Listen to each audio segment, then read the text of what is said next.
I would leave the stage and you know, playing to 20,000 people and come off stage, get into a van, and basically I'd come off stage, get into a van, go back to my hotel, go in the shower, and either I would cry in the shower for about 20 minutes or I would just take a nice shower and be happy. Cry because I didn't think I did a good show.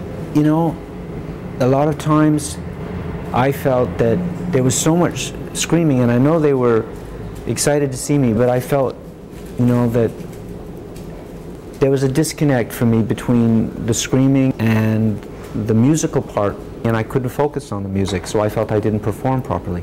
I wish I had the maturity that I have now when I was 23, 24. I see life, you know, in a much more balanced way then.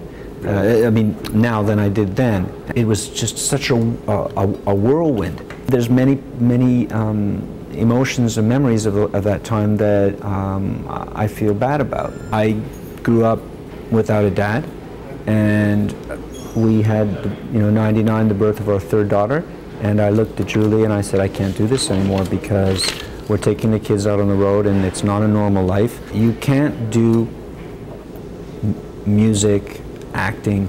This is just Corey Hart speaking. There's only 24 hours in a day, and in that 24-hour period, when you're doing what we do, it's a lot of it is eaten up with self-centered, egocentric focus on your career, which is required. You can't be thinking about if your child needs, you know, Frosted Flakes tomorrow. And it was breaking my heart. I wanted to do it 24/7. I want to be there every day. 15, 12, 11, and 7. I got 3 daughters that are training, want to play pro tennis. When India, our firstborn, was a little baby, I was recording the album that I recorded, my first album with Sony, that had Black Cloud Rain and 3rd of June, those songs like that.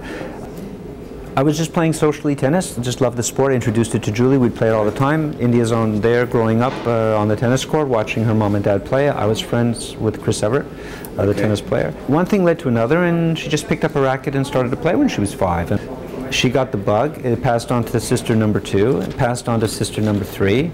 And finally I put my foot down when my son was born. I said, forget it, he's not playing tennis. If any of the kids have the gene from mom and dad for music, I think he's the one that has it. He's into it. He's just keeps, you know, singing urgent, and he's just, you know, I feel him moving to the music in a way that I see the way I used to do it.